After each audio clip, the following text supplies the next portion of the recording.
Hello friends, Radhe Radhe. આજે આપણે બનાવવાના છીએ એકદમ સ્વાદિષ્ટ અને ખાટી મીઠી ખજૂર આમલીની ચટણી. કે આ ચટણીને તમે સમોસા, પાણીપુરી, દહીંવડા કે ભેળ સાથે પણ ખાઈ શકો છો. તો ચલો આપણે રેસીપી સ્ટાર્ટ કરીએ. સૌપ્રથમ આપણે એક બાઉલ લઈ લઈએ. બાઉલની અંદર અડધી વાટકી આપણે આંબલી નાખીશું. આંબલીમાંથી બી કાઢીને ધોઈને લેવાની છે.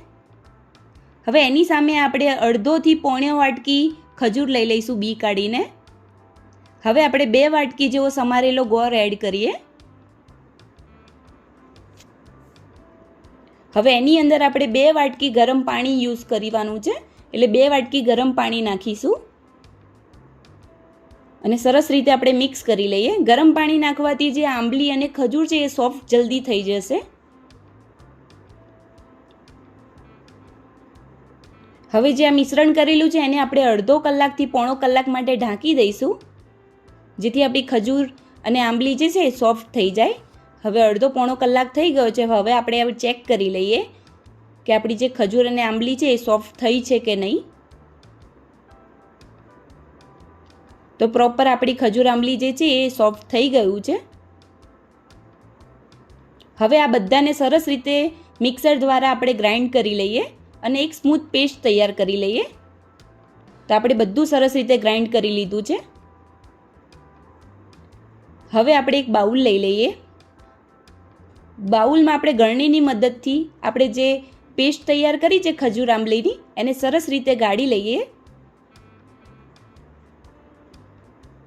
આ પેસ્ટને ગાળવાથી જે આપણી ખજૂર આંબલીની જે ચટણી છે એકદમ સ્મૂથ બનશે અને આંબલીમાંથી જે તાર હશે એ બધા પ્રોપર દૂર થઈ જશે.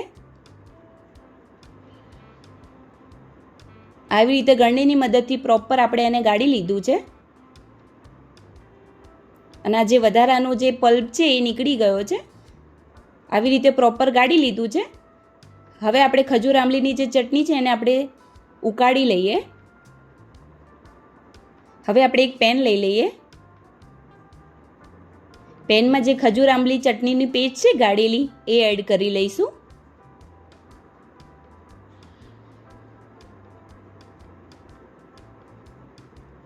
હવે આપણે એને ધીમે ધીમે હલાવતા રહીશું અને ધીમા ગેસ ઉપર જ આપણે એને ઉકાળવાની છે. જો તમને આ ચટણીમાં વધુ મીઠાશ જોઈએ તો તમે સ્વાદના એકોર્ડિંગ ગળપણ પણ નાખી શકો છો અને ખટાશ જોઈએ તો તમે સ્વાદના એકોર્ડિંગ તમે આંબલી નાખી શકો છો. હવે આપણે થોડા મસાલા કરી લઈએ. 1 ચમચી કાળું મીઠું, 2 ચમચી જેવું લાલ મરચું, કાશ્મીરી મરચું યુઝ કરીશું, 1 ચમચી ધાણા જીરું પાવડર અને 1 ચમચી શેકેલું જીરું પાવડર, જેથી ફ્લેવર ખૂબ જ સરસ આવશે ચટણીનો. હવે સરસ રીતે મિક્સ કરી લઈએ અને ચટણી ઉકળશે. જેમ જેમ ઉકળશે એમ એનો કલર ચેન્જ થઈ જશે અને કાશ્મીરી લાલ મરચું પાવડર નાખવાથી જે આપણી ચટણીનો કલર છે એ પ્રોપર બજાર જેવો આવશે. હવે જે ચટણી છે એનો કલર ચેન્જ થઈ ગયો છે.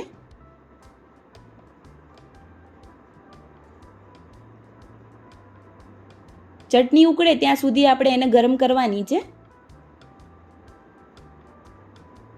જેમ જેમ આપણી ચટણી ઉકળશે એમ એમ આપણી જે ચટણી છે એ ઘટ થઈ જશે. હવે જે આપણી ચટણી છે ઉકળી ગઈ છે અને પ્રોપર ઘટ પણ થઈ ગઈ છે.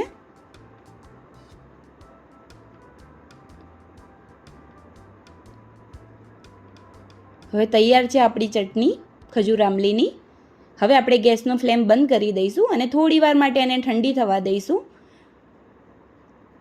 ઠંડી થઈ જાય પછી આપણે એક બાઉલ લઈ લઈએ અને જે ચટણી ઠંડી થઈ ગઈ છે એટલે આપણે એને સર્વ કરી લઈશું.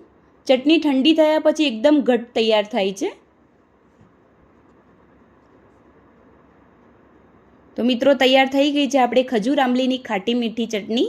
આ ચટણીને કોઈ પણ કાચની બોટલ કે બરણીમાં પેક કરીને તમે ફ્રીજમાં મૂકીને 1 થી 2 મહિના માટે સ્ટોર કરી શકો છો. તો મિત્રો, તૈયાર છે ખાટી મીઠી ખજૂર આંબલીની ચટણી. તો મિત્રો, તમને આ વિડીયો કેવો લાગ્યો એ કમેન્ટમાં જરૂરથી લખજો અને આ વિડીયોને લાઇક, શેર, સબસ્ક્રાઈબ અને કમેન્ટ કરવાનું ના ભૂલતા. ફરી મળીશું એક નવા ટિપ્સ કન્ટેન્ટ સાથે. રાધે રાધે.